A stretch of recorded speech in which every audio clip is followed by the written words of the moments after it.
Merci Emmanuel et merci de me faire intervenir après le nageur de combat. C'est toujours une situation existentielle particulière pour un philosophe de succéder au nageur de combat. Pour vous parler de la transmission de valeurs, je vais commencer par une petite histoire.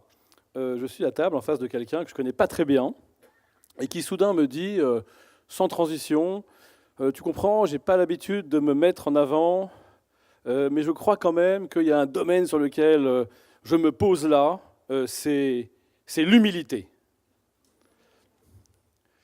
Alors je ne lui jette pas la pierre, je sais que ce n'est pas facile pour un animal humain de transmettre des valeurs, d'incarner des valeurs, mais quand même on s'aperçoit que quand on en parle sans les incarner, il y a quelque chose qui blesse tout de suite. Autre anecdote, un petit peu dans le même genre, pour entrer dans le sujet, je suis encore une fois à table avec quelqu'un que je ne connais pas très bien, et puis soudain, alors que je n'ai pas encore réussi à en placer une, qu'il me parle de lui sans cesse, il me dit soudain, de toute façon, ce qui compte pour moi, en me regardant un peu avec un regard de psychopathe, un regard très fixe, il me dit, ce qui compte pour moi, c'est l'humain. Est-ce que vous imaginez le passé qu'il faut avoir eu pour avoir cette révélation que ce qui compte, en effet, c'est l'humain? Alors, encore une fois, je ne leur jette pas la pierre. C'est pas facile pour un animal humain, justement, d'être fidèle à ses valeurs et de les incarner. C'est pas facile, il faut bien se rendre compte qu'une valeur c'est idéal, une valeur c'est quelque part dans le ciel, une valeur c'est abstrait, alors que nous vivons ici-bas, dans un monde concret, fait de contraintes et de tableurs Excel, et c'est pas facile de faire tomber comme ça les valeurs et de les faire vivre. Alors, il y a quelque chose dans l'expression même qui est très étrange, si on veut bien l'entendre. Transmission de valeurs. Est-ce qu'on transmet une valeur comme on transmet un ordre? On parlait tout à l'heure de ça, transmettre un ordre. Est-ce qu'on transmet une valeur comme on transmet un signal? Signal émis, signal reçu, réception, ok. Non, on ne transmet pas une valeur comme ça. Une valeur, c'est spirituel. Ce n'est pas un courant d'énergie, ce n'est pas un flux. C'est pas comme dans une voiture, lorsqu'une courroie de transmission opère son travail. Donc c'est très compliqué pour les animaux humains que nous sommes de faire vivre ces valeurs dans la chair même du monde, dans la chair même du réel. Alors comment on fait? Eh bien peut-être déjà, on arrête de parler et on montre la valeur en acte, ce qui s'appelle l'exemplarité. C'est-à-dire, peut-être moins on en parle et plus ce qu'on montre dans l'action a valeur d'exemple, ce qu'on appelle la preuve par l'exemple.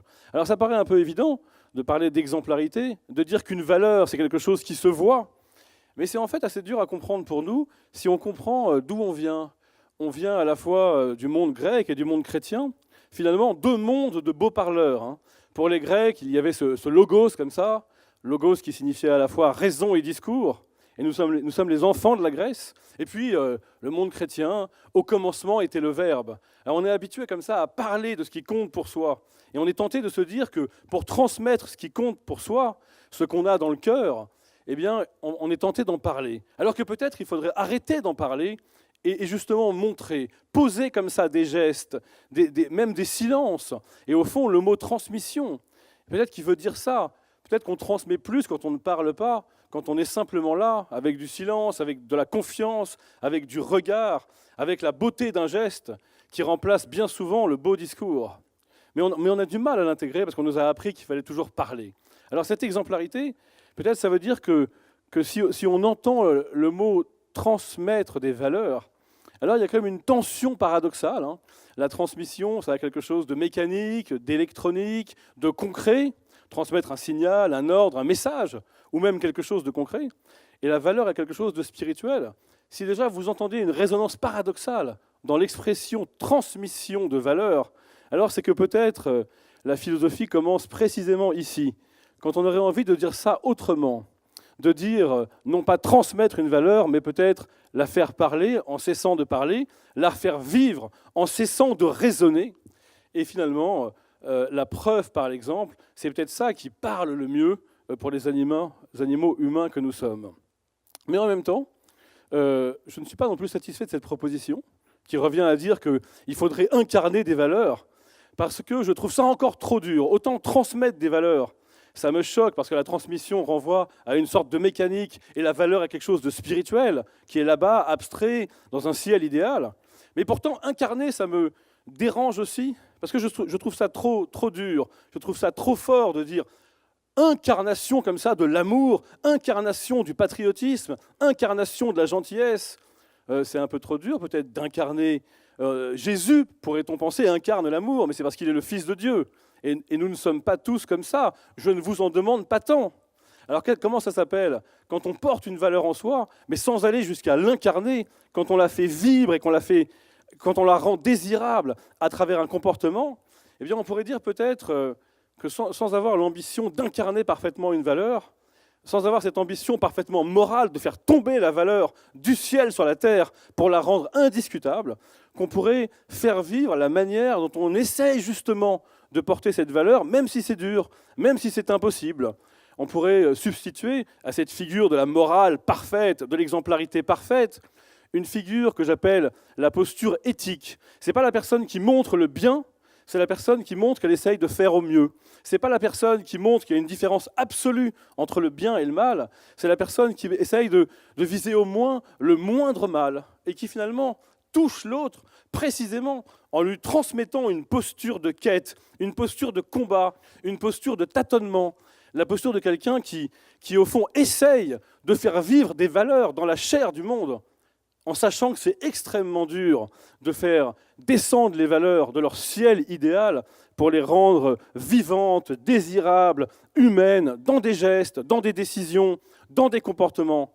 Et peut-être que si on met la barre trop haut, alors au fond c'est contre-productif, et que si on met la barre trop haut, si on prétend incarner l'amour, incarner l'honnêteté, incarner la gentillesse, alors non seulement on peut ne pas y arriver et mal le vivre, mais surtout écraser l'autre et ne rien lui transmettre en lui mettant face aux yeux un modèle qui est inaccessible. Et on peut finalement ne rien transmettre à force de vouloir trop transmettre. Peut-être que si on comprend ce glissement d'une posture arrogante de la morale à une posture plus tendre de l'éthique, alors on comprend ce que c'est qu'une transmission entre humains.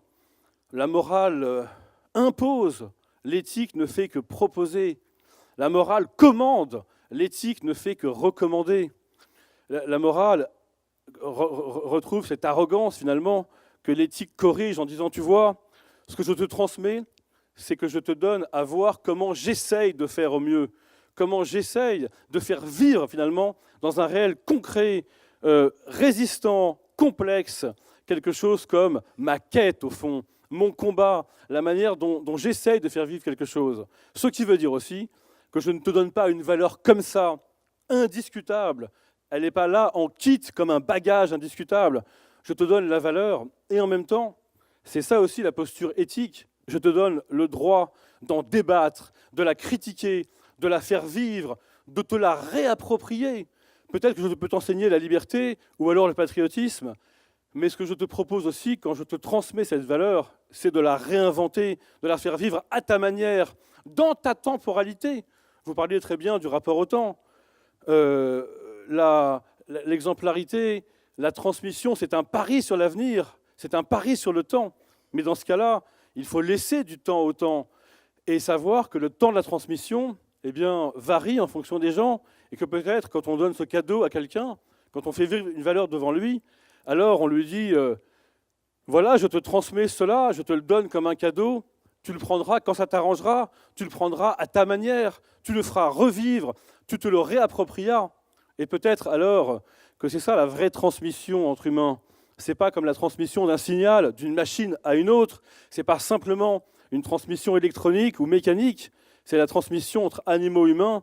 C'est moins clair, c'est plus la transmission d'un clair-obscur, d'une hésitation et d'un combat qui se joue au cœur du réel. Et peut-être qu'alors, en te transmettant une valeur, je te donnerai le goût de transmettre d'autres valeurs. C'est ça aussi la vie de l'éthique. Peut-être que si vous montrez à vos enfants, ou à vos collaborateurs ou à vos soldats la beauté d'une valeur, par exemple la vérité, et que vous montrez comment vous combattez au quotidien pour que cette valeur ait une place dans la chair du réel, alors vous donnerez envie à l'autre, à l'enfant, au collaborateur, au soldat, à l'employé, de défendre peut-être cette valeur, la vérité, mais peut-être aussi une autre, par exemple la gentillesse, par exemple aussi la fidélité. Ce que vous aurez alors transmis, ce n'est pas une valeur indiscutable, c'est ce que c'est qu'une vie humaine dans laquelle on se bat pour que les valeurs aient une place, qu'elles ne restent pas simplement là-haut dans le ciel idéal, mais qu'elles soient ici, bien réelles, en train de trouver leur place dans un monde complexe. Merci beaucoup.